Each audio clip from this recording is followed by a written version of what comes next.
Welcome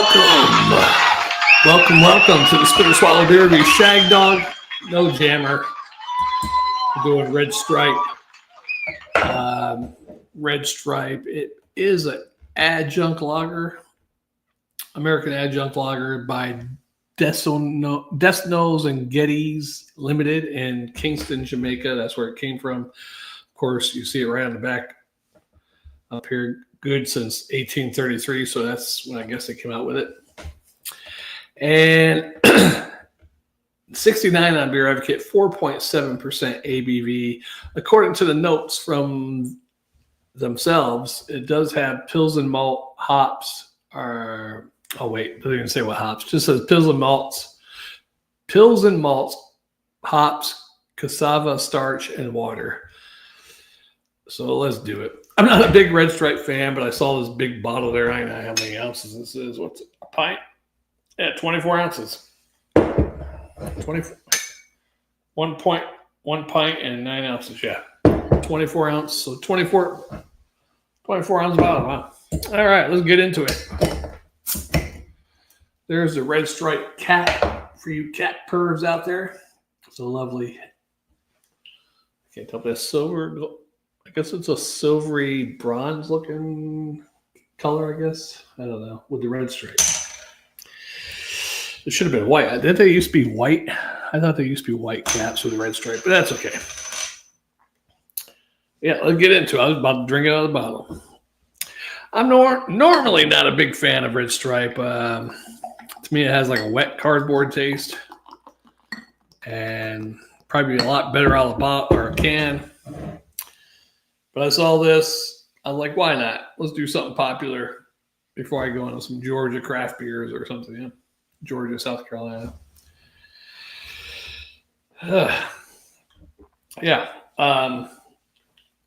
Golden little bubbles coming up. A couple streams, about 2 or 3 streams of little bubbles. Actually, one's coming off the side of glass over here. Must have caught something.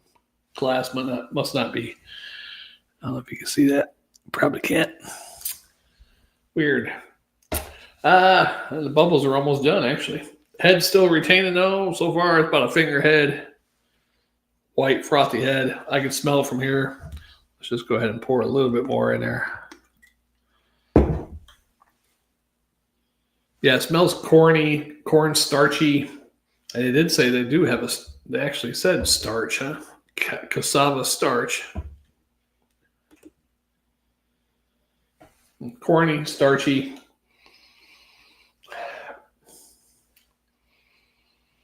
Like, if you ever, back in the old days when I used to go to parties in the late 80s, beer parties, whatever. Yeah. It smells like cheap beer, basically. Really cheap. I think worse than Miller High Life or Coors. I think they should have a higher score than this. I don't think they do, actually, on Beer Advocate. But that's okay. I'm ready to drink it. It heads down to less than a pinky now, so cheers, Mon. Red Stripe, Mon. Jamaica for beer, right?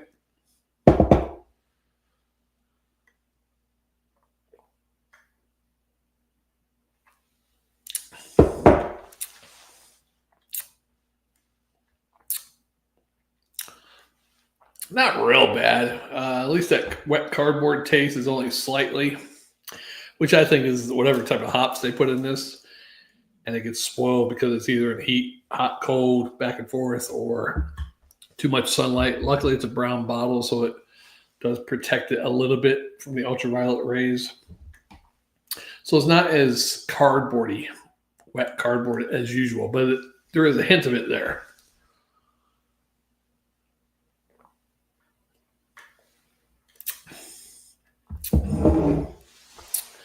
Really, it's not bad. It's hitting the spot today. It's probably the best Red Stripe I've ever had, I think. Maybe they're doing something right? Hopefully my volume's working because I've been having issues lately. Oh, wow. Yeah, this is the best Red Stripe I've had in a while. I probably should put that a little closer. And the reason is when this produces short videos, it cuts it off kind of like right here. So don't want the bottle half in. You gotta keep that bottle in there, it's the Star. Well, the beer inside the bottle is the Star, but you need the bottle there so people know what kind of Star they're dealing with. Oh,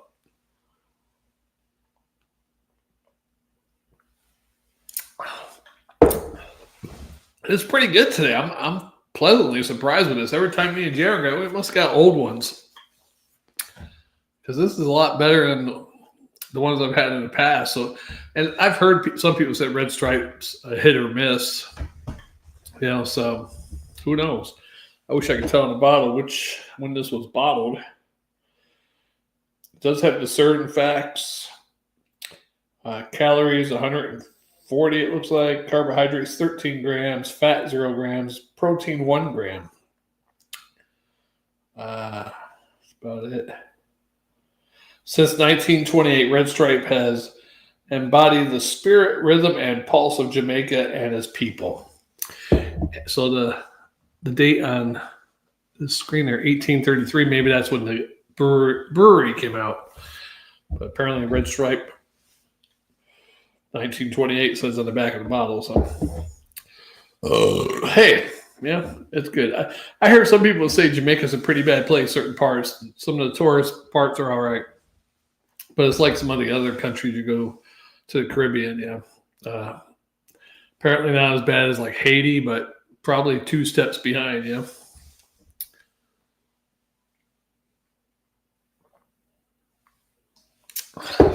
That is really good today. I can't believe it. I mean, it does have a little bit of that cardboardy, and yeah, it is a little corny. It's like corn. But it's just hitting spots, refreshing. It's the first beer I've had since Wednesday, so. And it's just hitting the spot. I'm hoping this headset's working. Turn up my gain a little bit. Oh, shit. Test. Okay, yeah. It's working, but usually I can hear my voice better. Man, really good. What am I going to give this? Wow, on Beer Advocate, it gets a 69. I might even go a little higher than that. Today, it's pretty good.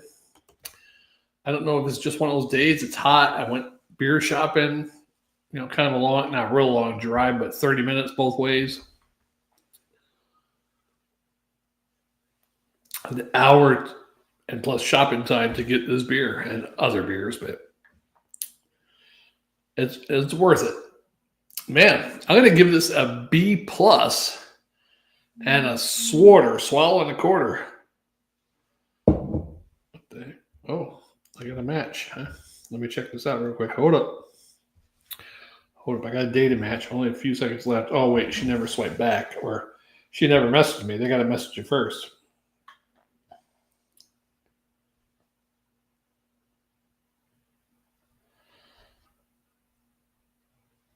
I don't know. How do I chat with her? Ruth Ann needs to make their move first. That's why I hate this one site there, because the women have to, even if they swipe on you, they got to write first before you can write them. Stupid. I might have a good opening line, yeah? Oh, well. I don't even know where she's from or anything. Let's check. Oh, she's not close. Damn it. Oh, well. Yeah. B plus and a swallow and a quarter. Red Stripe. Get it, girl.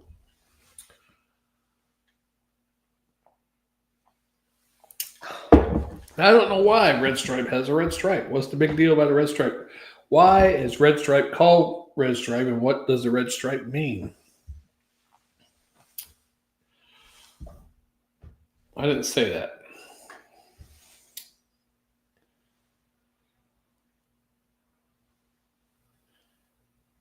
Yeah, there we go. How about that?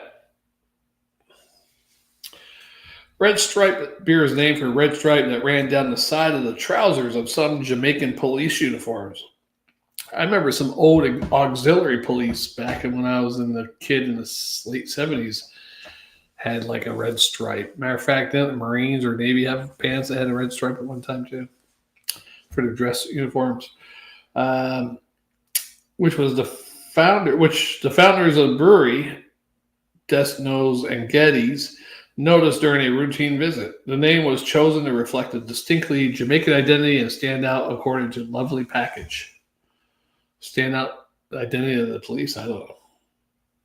While the beer name is linked to the police uniform, the red stripe itself doesn't have a specific symbol meaning in the context of the beer brand. The color often is associated with passion and energy, which can be seen as a reflection of lively Jamaican culture. The red stripe embodies. However, the primary reason for the name is its visual connection to the police uniform. So, probably some convicts in Jamaica don't like red stripe because of that.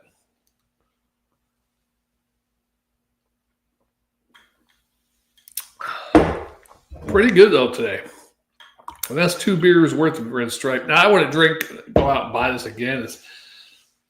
I should probably rephrase my grade because I am giving it a B plus, but I don't know, there's something special about it today. It's today Jamaican Day or something. I don't know. It's tasting really good.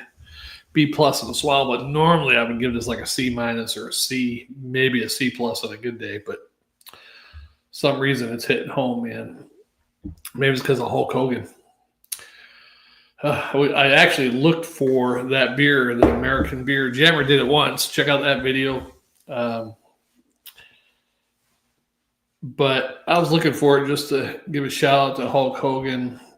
I was never a real, wow, I love Hulk Hogan. Oh, he's the greatest. When I was a kid, he came out he was before 84, but that's when he got big. It was like 83, 84 when he beat the Iron Sheik or whatever, came back to WWF for the second time. Beat the Iron Sheik, because Iron Sheik just beat Bob Backlund like a week before, 2 weeks before. All of a sudden, Hogan shows up. Bob Backlund's going with him to the ring. And I'm like, Hogan goes in there and beats him real quick. And I'm like, why was Bob Backlund with him? I mean, wasn't Bob Backlund going, or was he supposed to be hurt or something? That's why. I don't know. But anyhow, Hogan won, was a champ for a long time. If it wasn't for Hogan, it probably wouldn't have never been WrestleMania, at least not anything like it was. And I mean, like somebody else said I saw on TV, you can't do this Mount Rushmore thing for wrestling without Andre the Giant, Hulk Hogan, and even though some people put some of the newer people or people since 2000 or 98, this is my Mount Rushmore. Hogan, Andre the Giant, Ric Flair, and I'm still debating on the 4th spot. The 4th spot is tough for me. I'd have to sit down and think. Those 3 definite.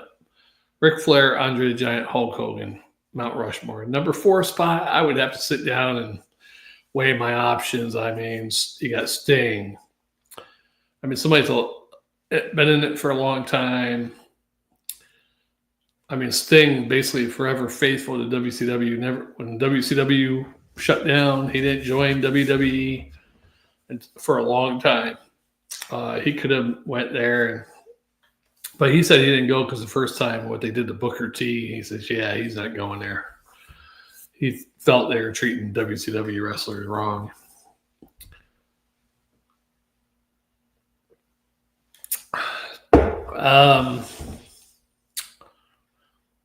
But Hulk Hogan is number 1 on that list. Yeah, even Hulk Hogan got Sting into wrestling, so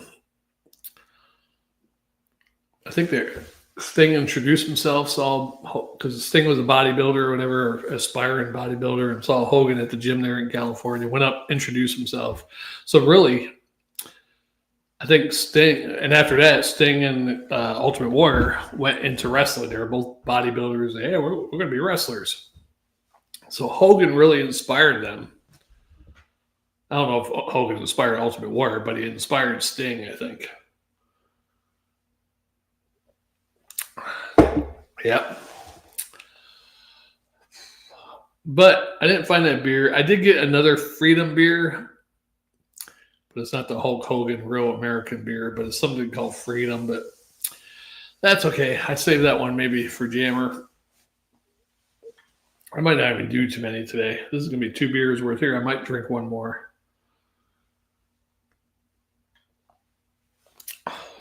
Let's do a sound check real quick. The Spitter Swallow Beer Review, Red Stripe. Gonna do a quick check there. Gonna do a quick check there. Sounding good. Sounding good, brother. Quick check there. Sounding good. Good feedback. Anyhow, yeah, there you go. Holy tamale. Hello. Oh. Anyhow, Spitter Swallow beer review. Yeah, this is pretty good today, man. I'm not a big Red Stripe fan, but today it's hitting the spot. Pretty good 24-ounce bottle. Pretty nice. That's the only reason I bought it. I said, 24-ounce bottle. I don't even think I've seen any of those before. Maybe I have. Maybe it's been a long time, but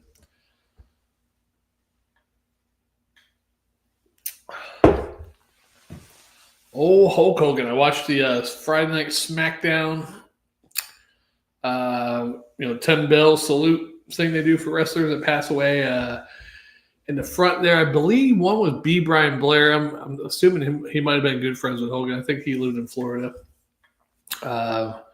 Sergeant Slaughter was there. Hacksaw Jim Duggan.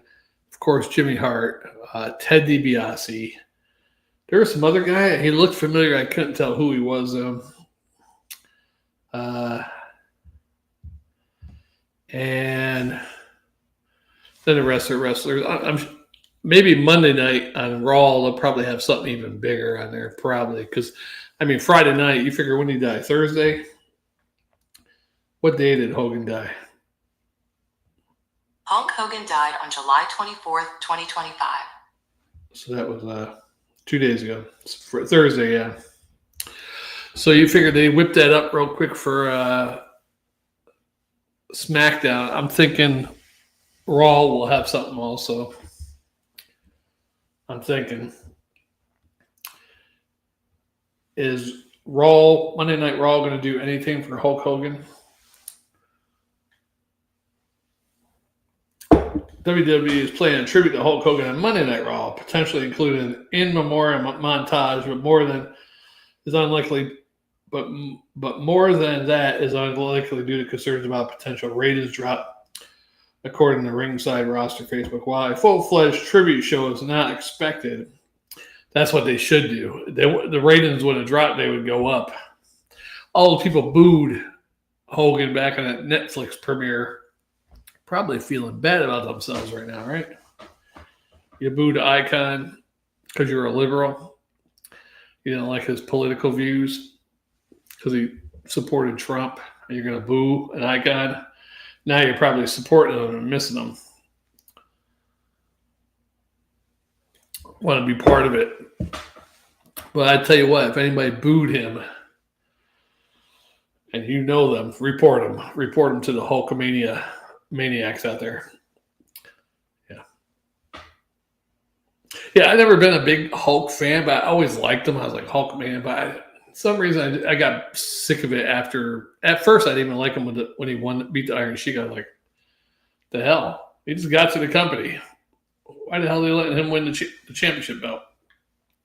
And then, I kind of liked him a little bit. My favorite back then was Snuka. Jimmy Superfly Snuka was my favorite actually back then. Of course, he didn't have the charisma or anything as Hulk Hogan does, but I like Hulk Hogan. But I was always the type of person like the underdogs more. I didn't like the biggest star. I didn't want to jump on the bandwagon. But I enjoyed watching Hulk Hogan in this. All that kind of stuff, and I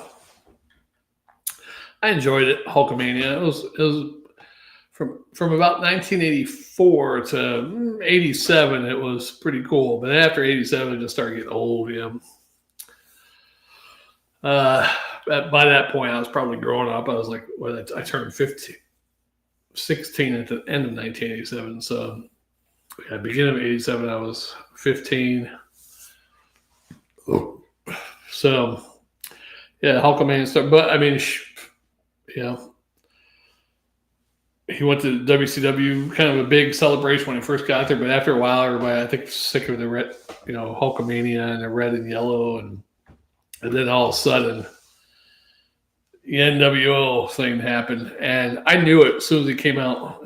Macho Man, Luger, and Sting against Hall and Nash, and they were supposed to have a surprise third person. As soon as Hulk and their surprise third person was there, then they're beating up. I think they already hurt. They hurt one of them. I forgot who they hurt. Luger, I think, was out of it already, or Sting. I can't remember, or they're pretty much all out of it, and they're beating up Macho Man. Hogan came in to save the day. Here comes Hogan, but he's walking. Usually Hogan would come in running. I was like, yeah, I think he's the third man.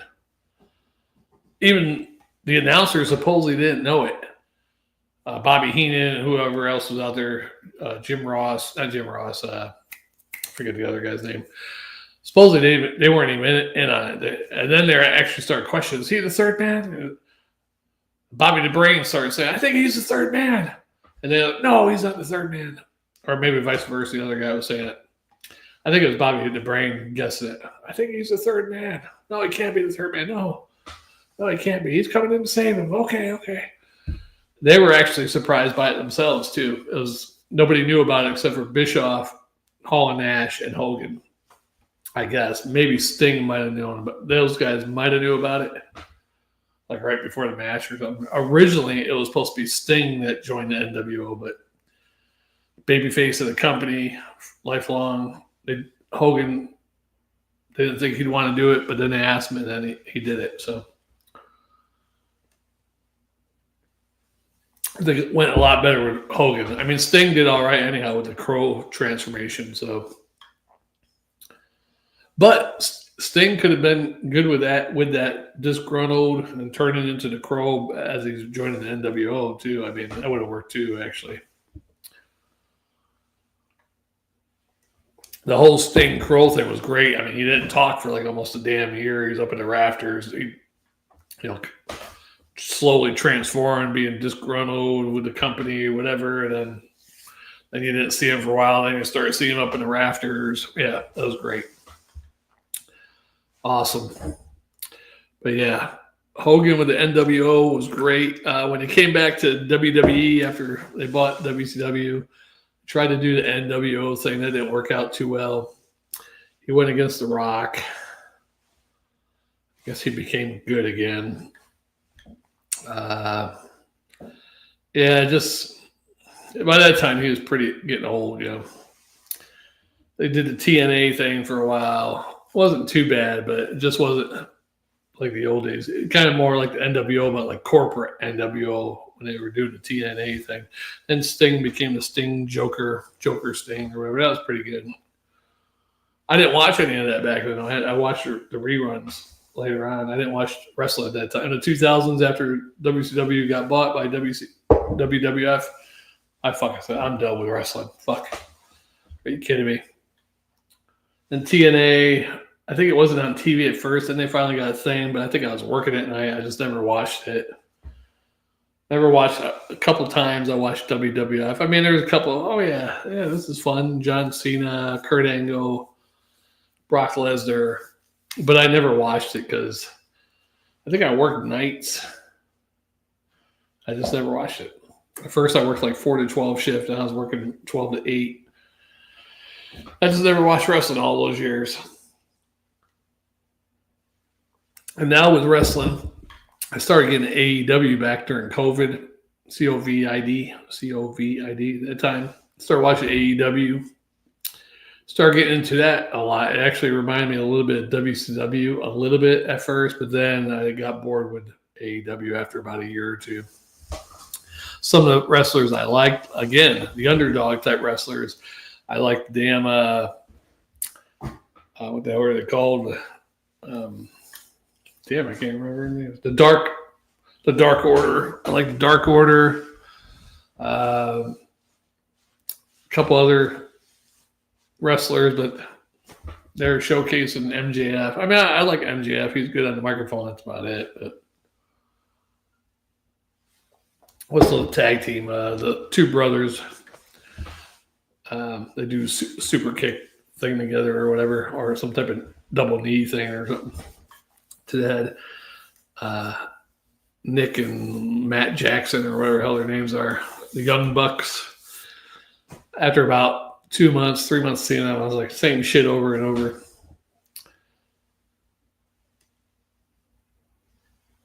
Anyhow, there you go.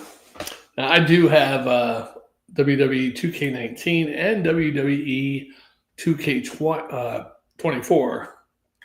And 2K19, I had all the old school wrestlers. I like the old school, nostalgic. But while I was in that AEW phase back in like 2021, whenever it was, 2022, I downloaded got rid of all the old downloaded wrestlers I did. Downloaded all the AEW wrestlers, and then I was like getting bored with them. I was like, hey, let me put all the old school wrestlers back on there. And then at that time, I go to do it, and when the game's so many years old, they stopped letting you do downloads. So I couldn't download it. I got all those damn AEW wrestlers stuck on there. But 2K19 or 24, I have all the old school wrestlers on there right now. 100 downloads, old school wrestlers, and I'm not removing them because I know they're going to do the same thing eventually there where you can't download any more wrestlers. So they're all on there saved. So unless I have a big error corruption on my PlayStation, I'm good to go. Yeah, I even got some wrestlers you wouldn't even think about there. Iron Mike Sharp. Trying to think. I got Dick Murdoch. Can you say Dick on YouTube? I got some crazy wrestlers on there from the 80s, Originally, I got the 80s version of them. Some of them were old school, even going back to the 70s, but I got the 80s version. Yeah, a lot of WWF and old school NWA, WCW wrestlers. So I got Surfer Blonde, Sting. I was like, Surfer Blonde or Crow? I'm like, Surfer Blonde. Yeah, I like the Crow version of Sting too, but I was trying to keep these wrestlers like between 1980 and 1995 or something. So the only ones I have in my universal mode that are past those years are The Rock and Stone Cold Steve Austin, who became Stone Cold, 96, 97, somewhere around there. So it's only 2 years off. The Rock, of course, I'm not sure when he joined WWE as Rocky Maivia or whatever. But he became The Rock by 98, somewhere around there. I don't know, 99. Let's find out. Let's Googleize it, right? You can Googleize things these days. When did The Rock change from Rocky Maivia to The Rock? All right, I'm pronouncing that last name wrong. 1990, late 97 is when he transitioned from Rocky Maivia, whatever, to The Rock in late 1997. All right, so not too bad. They're the two, them two, and the Dudley brothers, Dudley boys, or whatever they're called. I got them in there also. When did the Dudley brothers wrestle? 95 to 2016. So yeah, that's when they first started WWE or whatever they started. I think they were ECW before they went WWE. So there you go. Yeah, I got all old school wrestlers. I love it. And I just do random matches. I do Universe. I got like 4. I do 4 shows. And I'm just go on there every week, events. I might look at the matches. Okay, I'm going to play that one. And then some of them I might even watch like, wow, Harley Race against Doink the Clown. Let me sit there and watch this one. It should be fun to watch because it never happened in real wrestling. I don't believe. Let's Googleize it. You never know. Did Harley Race ever wrestle Doink the Clown?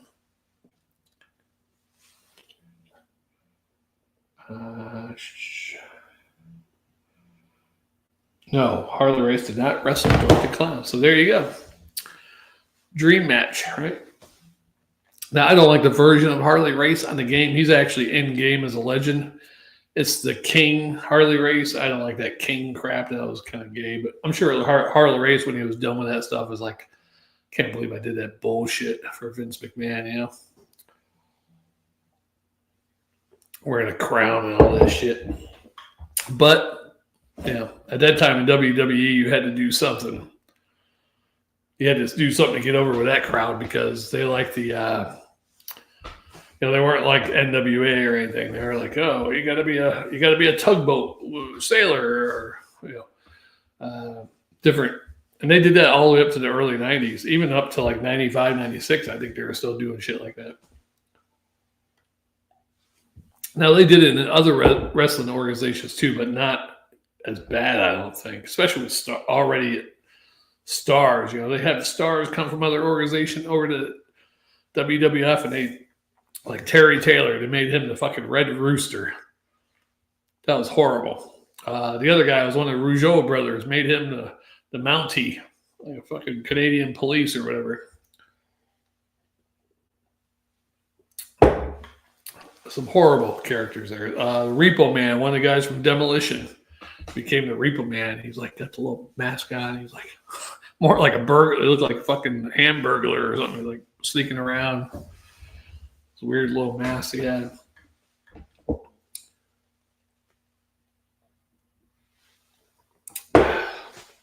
Great times though with wrestling. And Hulk Hogan's gone. My biggest Hulk Hogan memories, really is the main one, is when he came. I mean, I remember him in Rocky III, and that was before his second stint in WWF, I believe. And then when he came to WWF, because he was in WWF for like 1 or 2 years, like 79 or 80 to 81. Then he left and went to AWA, I believe. And then he came back to WWF 83, 84, whatever hell that was. And that's when he came back, his first match, championship match against fucking the Iron Sheik. And he wins the belt. That's why I was upset, because I was like, I didn't like the Iron Sheik, but I was like, his fucking first match, he's winning the championship. Yeah. Horrible.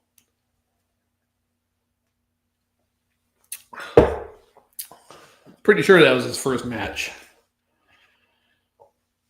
Was the Iron Sheik championship match with Hulk Hogan his first match when he just came back to WWF, Hulk Hogan? I can't talk today. Let's see.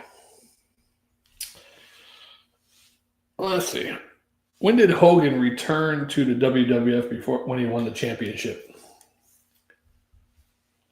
So that's going to say 2002. When the Hogan beat the Iron Sheik, was that his return to WWF after leaving the AWA? That'd be better. Yeah, yes, when Hulk Hogan defeated Iron Sheik it was indeed shortly after his return to WWF. Okay, so Hogan returned. Hogan returned to the WWF late in 1983, just weeks after jumping from AWA. I like to know how that was set up. I like to go back. It doesn't say if he was already there and then he set up a title match. I remember Bob Backlund walking to the ring with him. So that's all I remember. Bob Backlund just got beat by the Iron Sheik like 1 week or 2 weeks before that. So because there was a big uproar about Bob Backlund losing the championship to the Iron Sheik, everybody's upset about it. But once Hogan came in and won it, everybody fucking forgot about Bob Backlund. I never liked Bob Backlund either. Yeah. And I never knew Hogan. So one of his early days in wrestling was, I guess there was a couple guys that played the character, but Super Destroyer. Hulk Hogan was Super Destroyer at one point. I'm not sure how long, but I'm not going to Googleize it. But he was a Super Destroyer. But I think I saw him, the Masked Superstar, and I think it was Mil Mascaris, I believe, in an interview. Masked Superstar, who was one of the guys that ended up being in Demolition. He did all the talking. Hogan didn't speak. Hogan was a very good speaker in his first couple of years in wrestling until probably like 82, 81, 82 started getting better.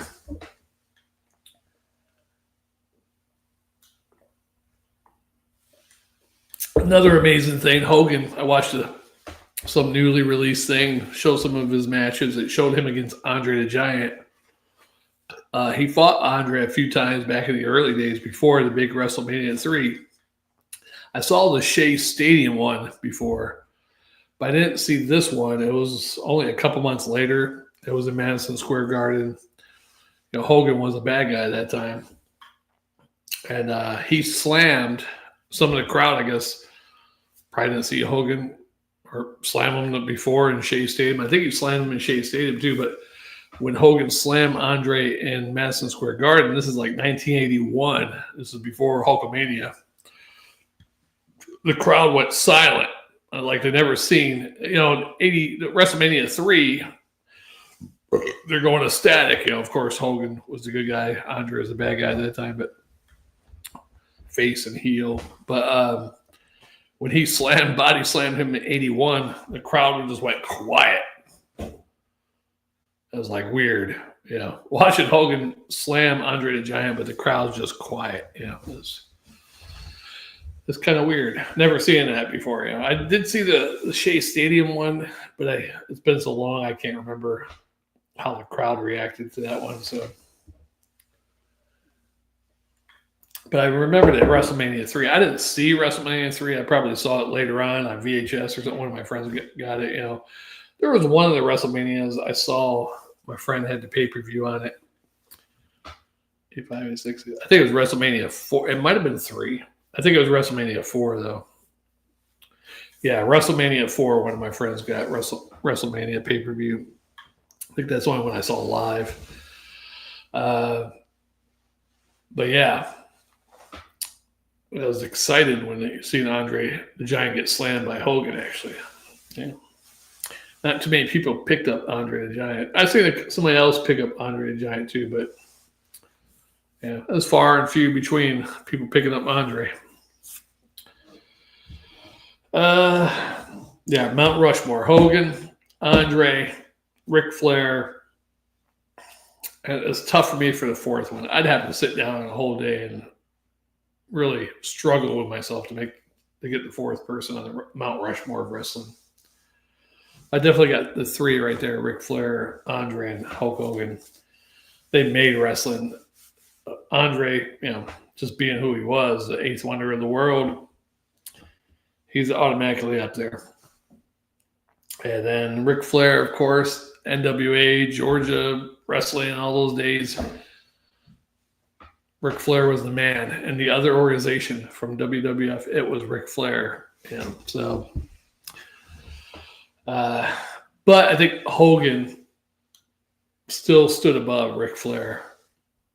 Ric Flair was good, don't get me wrong, but Hogan just shined a little bit brighter,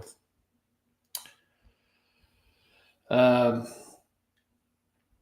And then Andre the Giant, man, let's ask AI, see who they would say. I got any more beer left? I think I'm done.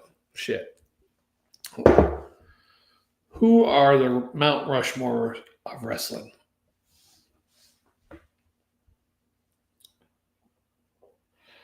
They got, see, this one has Hogan, Stone Cold, Steve Austin, The Rock, and The Undertaker, but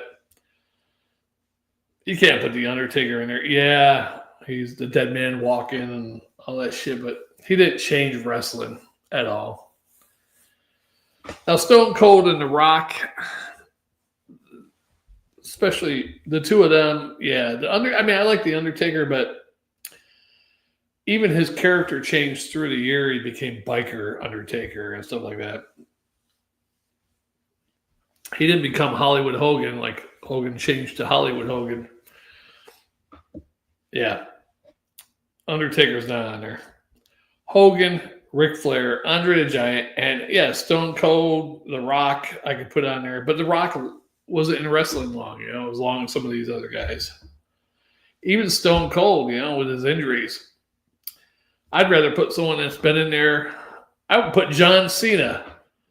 Well, he wasn't there for many years either. I mean, a little bit, but God, it's tough. I'd have to sit down and put all the statistics into that shit to figure it out because some of them just didn't last long. Like Ric Flair been wrestling since the 70s, and Hogan in the 70s. Sting wrestled from what 1987 or whatever year, 86, whatever year it was. Because before WCW, well, NWA, before that he was in like other organizations, but all the way up, he retired last year? I mean, so yeah. Undertaker, I'm not going to put in there. The Rock and Stone. The only reason the Rock's on it, Rock, if he stayed there till like straight through until about 2010, pretty active wrestling all the way then, he'd definitely be in it for me. But and Stone Cold, I mean, I think with his injuries, I don't know. I'd have to take a look at it. They got Shawn Michaels as a possibility, Ric Flair, Bret Hart. I just didn't like Bret Hart. I can't put Bret Hart in my. He was a good tactician, wrestler, technical, all that kind of stuff. But he didn't change wrestling. It's got to be somebody that changed it. And changed it again if they did it a second time, you know. That's why I put Sting in there. I mean, the biggest transformations I think ever in wrestling, Hogan already established and then changes to Hollywood Hogan. That was a big transformation and reinvented himself so good. And then also Sting. Sting was getting dry too, blonde hair Sting. Then he eventually had dark hair, like Surfer Sting, a little bit longer, dark brown hair. And then all of a sudden he became the Crow Sting. And that took Sting from 1996 all the way till now, 97, whenever it was. I mean, that was a big transformation there too. I'm not the expert at wrestling. I skipped out on wrestling many years. I watched wrestling from 80. I started watching wrestling as a kid. I forget the organization I watched had Sweet Brown Sugar. The hell's his name? Wildfire Tommy Rich, whatever that organization was. They were showing on ESPN back in the early 80s. Then I started watching WWF. And then, of course, I started watching the NWA/WCW. It was on Saturdays on TBS. Of course, some of my friends were bigger into it at that time when I was like 5th, 6th grade. They had the magazines and everything. So I started learning about new wrestlers or other wrestlers besides the ones that were in WWF. Because what really started watching WCW or NWA became WCW in 1988, 89, and or somewhere around there. I didn't. Besides the big stars, Harley Race, Ric Flair, I didn't know too many of those younger ones. But once I started watching some TBS, they had Saturday night. First they had, I think it was World Championship Wrestling. They used to have a green ring. It was green and blue, Midnight Express, all that. Then when they changed it to the blue and yellow WCW. Yeah. Anyhow, and I think they had 2 different time slots at one time on Saturday too. They had a early afternoon time slot, and then they had the evening time slot Saturday night on TBS. So they had 2 time slots on TBS, I believe, if I recall correctly. So I got a little bit of, WCW or NWA at first. So the big one was AWA. They didn't have a lot of TV time where I lived, and I didn't see. I think at one time AWA was on one channel. I saw maybe a couple shows, and then all of a sudden it was gone. It was like that's where I first saw the Ultimate Warrior when he was at AWA. I believe he was a Dingo Warrior. That was my first introduction to the Ultimate Warrior. And then all of a sudden the show went off the air, probably because they lost the Dingo Warrior to the WWF. I don't know. But Vern Gagne wasn't about entertainment. So a lot of people found their place in AWA once they started getting big. Then they left and went to mainly WWF or WCW. Just to mention Razor Ramon, he first went to AWA when he started getting a little bit big. Went to WCW as the Diamond Stud or whatever. I'm sure he had a couple other characters. And then he went to WWF as Razor Ramon. So, yeah. Good times. Why have I talked so much? I don't know. But I'm off here. I'm gonna get the next beer. Next beer review. Thanks for watching Spitter Swallow beer review on our Red Stripe Wrestling edition, apparently. And we'll see you on the next one. Spitter Swallow beer review.